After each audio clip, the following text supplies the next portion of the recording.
So if you've ever taken a photograph and then looked at the screen on the back of your camera and thought that you nailed the exposure only to then take it home, open it up in Lightroom and realized that the image is either overexposed or underexposed and you're not able to get all the detail out of the image, then I think that you're really going to find this video useful, because today we're talking about the histogram.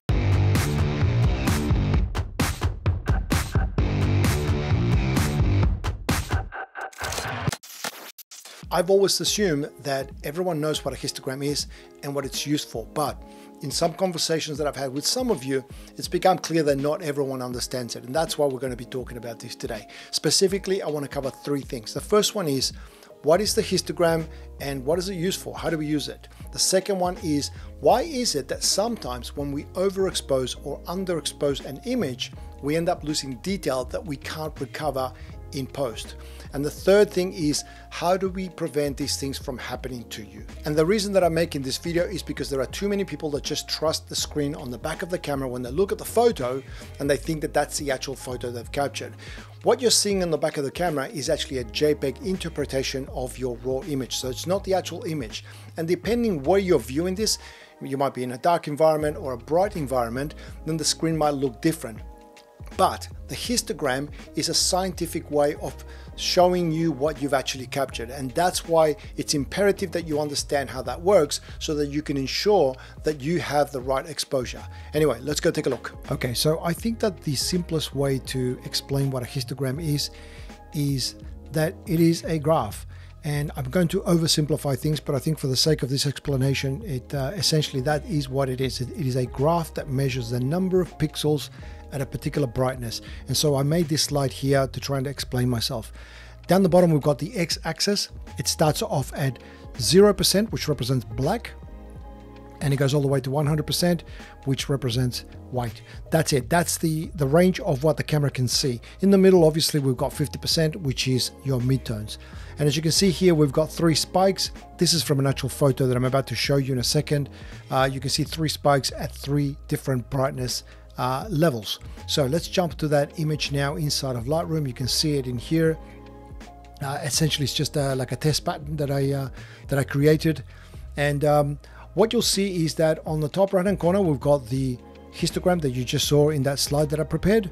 And what you'll notice is that if I move the exposure dial to the right and to the left, the histogram updates because everything's going darker or getting brighter. Now, what I want to do is that middle gray, I want to line that up roughly about the middle of the histogram. I want to bring that to about 50%. It doesn't have to be perfect. I'm just eyeballing it. So this one here now is at about 50%, which is about halfway in the histogram. So let's assume that if that's 50%, the one on the left is 40% and the one on the right is 60%. So we've got 40, 50 and 60. Now, what I want to just point out, something which is obvious, but we don't think about this when we're taking photos, is that the only reason that we can see that these grays are different is because we've got 10 percentage points of difference in brightness levels between the 3 of them. And as I increase the exposure to the right, you can see that all 3 move relative to each other.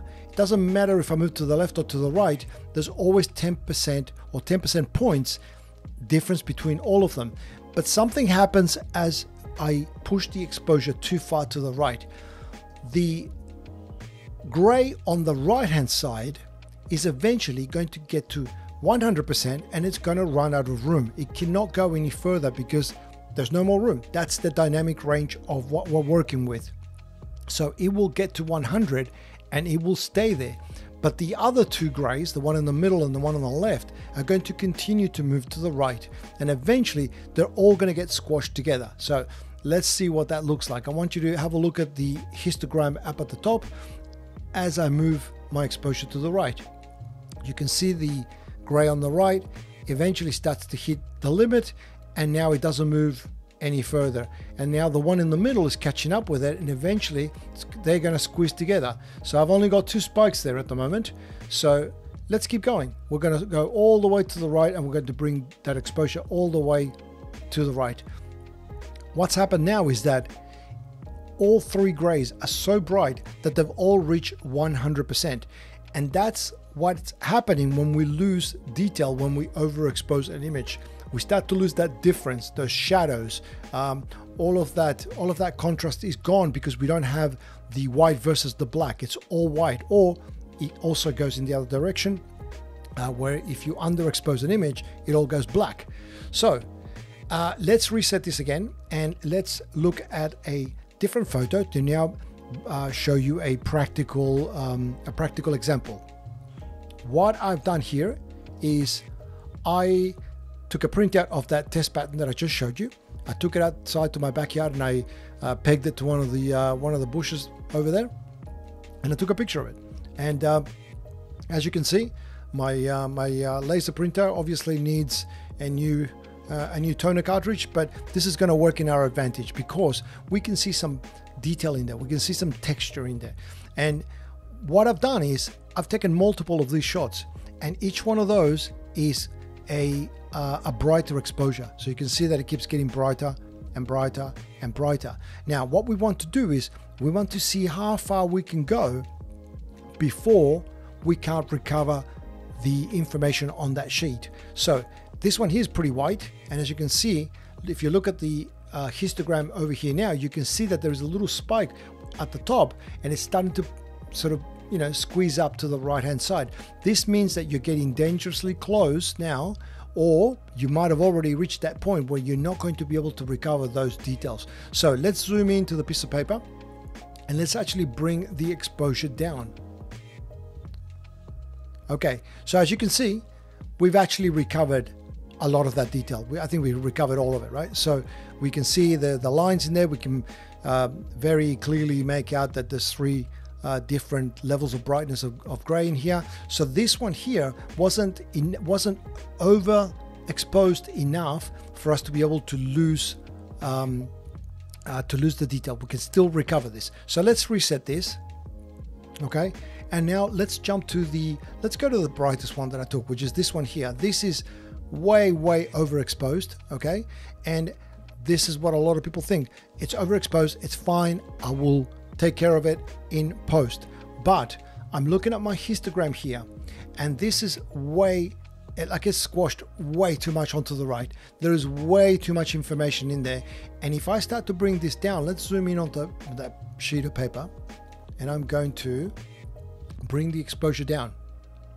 Okay, I'm going down.